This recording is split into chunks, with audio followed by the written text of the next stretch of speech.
नहीं देश में बैठे हुए लोग वहां के क्रिकेटरों को खरीदने का काम कर रहे हैं। आपने अभी देखा होगा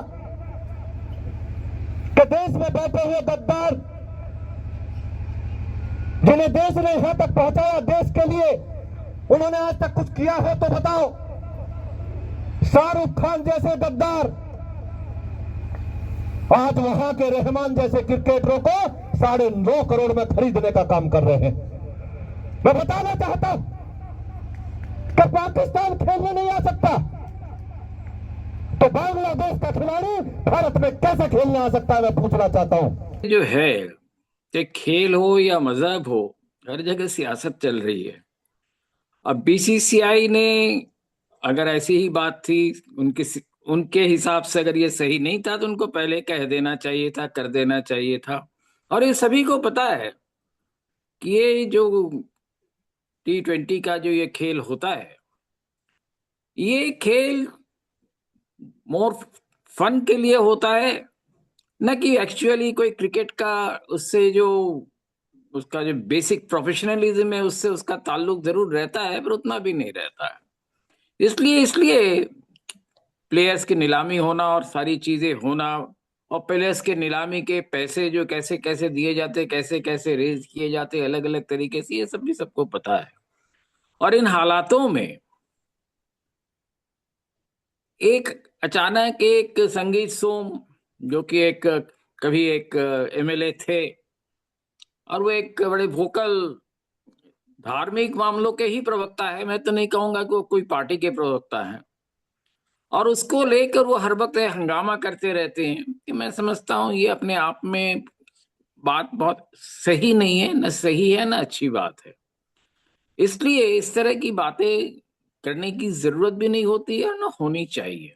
आखिर है क्या, कोई एक प्लेयर है, बांग्लादेश का है।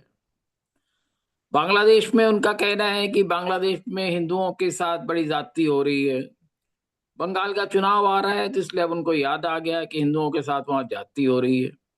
नहीं तो 80 सालों से, और 80 सालों में 2014 के बाद का वक्त शामिल है, हिंदुओं के साथ वहां जो है अच्छा व्यवहार किया जाता ही नहीं रहा है। ये एक साधारण सी बात रही है। तब तो किसी ने आवाज नहीं उठाई। यही कह रहा था कि सारी सियासी है। आपने कहा कि बांग्लादेश में आज लोगों का, हिंदुओं को खास करके टारगेट किया जा रहा है, उनकी लिंचिंग की जा रही है, उनको जलाया जा रहा है। ये कोई नई बात नहीं है। बांग्लादेश में हसीना, शेख हसीना के वक्त भी वहां के मंदिरों को तोड़ा गया, पूजा पंडाल को तोड़ा गया, मूर्तियों को तोड़ा गया, तब किसी ने आवाज नहीं उठाई। उससे पहले भी लगातार, जब से ईस्ट पाकिस्तान बनने से पहले 1946 से वहां लगातार हिंदुओं के साथ इसी तरह की जातियां हो रही है। वहां बहुत सामान्य बात हो गया है। उस पर कभी किसी ने आवाज नहीं उठाया, किसी पार्टी ने कुछ नहीं बोला। जो आज बोल रहे हैं उनको भी कभी ख्याल नहीं आया कि बांग्लादेश में इस तरह के हिंदुओं के ऊपर कुछ हो रहा है तो बोलना चाहिए। वो छोड़िए, जब पाकिस्तान में पार्टीशन के बाद जो कुछ हो रहा था तब भी उन्होंने कुछ नहीं बोला, हिंदू महासभा ने कुछ नहीं बोला। बल्कि हिंदू महासभा तो पाकिस्तान बनाने में मुस्लिम लीग का साथ देने, उसने पूरा पूरा खुल के साथ दिया। उन्होंने उनके साथ सरकारें बनाई, कॉलिशन सरकारें सिंध में बनाई, नॉर्थ NWFP में बनाई, ईस्ट पाकिस्तान में बनाई, ईस्ट बांग्लादेश में, ईस्ट बंगाल में बनाई।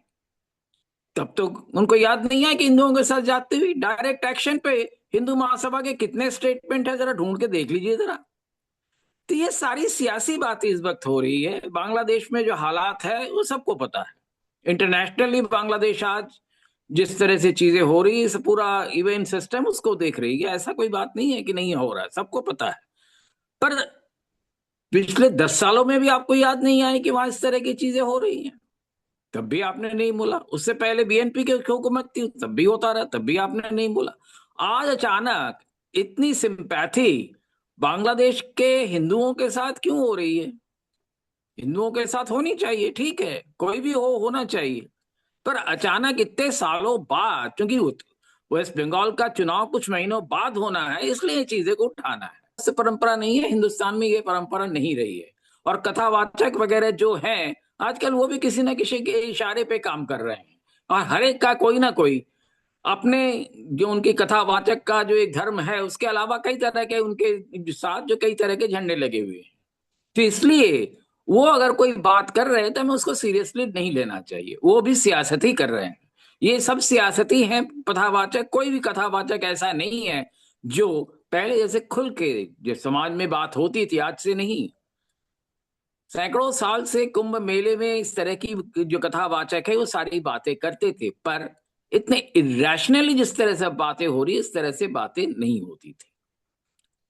और सवाल यह है कि किसी ने, अगर वो हिंदू है या नहीं है, मुसलमान है नहीं है, वो दिल्ली का रहने वाला रहा है, दिल्ली में उसने पढ़ाई की है, आज भी उसके, मैं जानता हूं, दिल्ली के जो पुराने उसके क्लास फेलोज रहे वो वहां जाते हैं तो उनको सबसे पहले वो घर में आकर के खुद उनको रिसेप्शन देता है।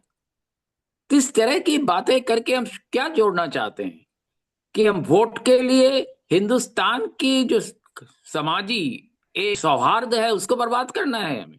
मैं समझता हूँ ये बिल्कुल गलत है। और किसी की भी पार्टी का अगर वो हुआ है, किसी का चुनाव हुआ है क्रिकेट पे, उसमें तो बीसीसीआई से जाए ना, उनसे जाके कहे ना, बीसीसीआई के प्रोटेस्ट करे ना, बीसीसीआई के चीफ से कहे ना। इसमें पूरे एक पॉलिटिकल एटमॉस्फेयर बनाने की क्या जरूरत है? दोषारोपण नहीं है, ये टारगेटिंग है। इसमें दोष क्या है? अगर आप देखें, कोई एक टीम चला रहा है, कोई एक एक्टर है, या कोई भी और भी उसके साथ बिजनेस कर सकता है, और उसके साथ जूही चावला भी है, जूही चावला के हस्बैंड है, वो भी है। तो सारे लोग जब एक चीज को, एक कंपनी बना के एक चीज कर रहे हैं, और बीसीसीआई के रूल्स के हिसाब से अगर वो सही है, तो गलत क्या हो रही है? और गद्दार क्यों किसी को कोई कहेगा? सवाल ये है कि जिसने इस मुल्क के खिलाफ, मुल्क के किसी आदमी के खिलाफ बयान दिया, वो पार्टी का प्रवक्ता है नहीं है, मैं नहीं जानता, क्या वो गद्दारी नहीं कर रहा है देश के साथ, इस तरह के माहौल करके, देश में एक इंफ्लेमेटरी सिचुएशन पैदा करके?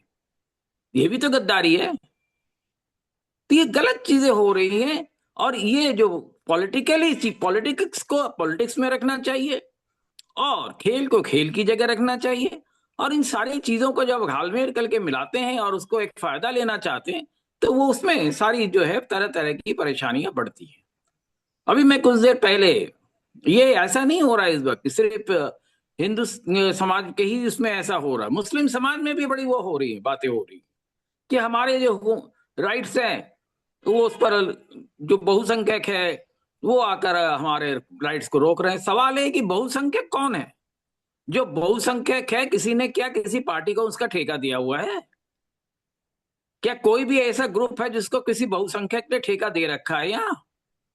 तो ये सारी चीजें ही गलत की जा रही है, चाहे उधर से आपके मौलाना लोग करें, चाहे इधर से ये हिंदू मौलाना लोग करें।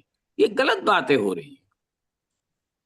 और हिंदू मौलाना और मुस्लिम मौलाना में मैं कोई फर्क नहीं देखता, दोनों का ही काम है कि चीजों को उकसाना और अपने फायदा लेना। और अपने फायदे में उनके बिजनेसमैन अगर फायदा लेते हैं तो अच्छी बात है। सवाल है कि कई तो उनके बिजनेसमैन हैं जो बांग्लादेश में जाके बिजनेस करे, तो उनको क्यों नहीं रोकते हैं? तो वहां से भी तो प्रॉफिट कमा रहे हैं ना, तो उनको वहां से भी रोकना चाहिए। ऐसे जो बिजनेसमैन जो बांग्लादेश से जाके धंधे कर रहे हैं, बिजनेस कर रहे हैं। तो ये सारी चीजें जब पॉलिटिक्स आप करेंगे, तो सवाल है कि आप सिर्फ दूसरे के ऊपर कीचड़ उछालेंगे तो कीचड़ की छींटे तो आपके ऊपर भी आएगा।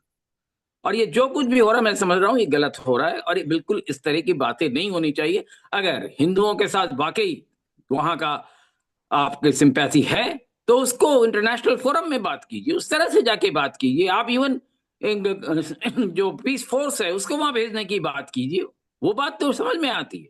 पर इस तरह की बात करना कि बस वोट के लिए किसी एक ऐसे पे लांछन लगा दो जो कि आपके मजहब से अलग है, और आप उसके वोट काटने की एक नई मशीन बना लो, मैं ये किसी भी तरह से ना संवैधानिक है, ना एथिकल है, ना किसी भी प्रकार से हिंदू समाज इसकी इजाजत देता। दूसरी चीज, हिंदू समाज ने किसी भी पार्टी या किसी भी व्यक्ति को कोई ठेका नहीं दे रखा है। दो चार लोग अगर हिंदू समाज के कुछ कर रहे हैं तो इसका मतलब ये नहीं है कि सारे हिंदू समाज को रिप्रेजेंट कर रहे हैं। ये भी हमें समझना पड़ेगा, सोचना पड़ेगा। अगर कोई ऐसा कर रहा है तो हिंदू समाज उनका साथ दे रहा है, ये उनका वहम होगा, हिंदू समाज को वहम नहीं।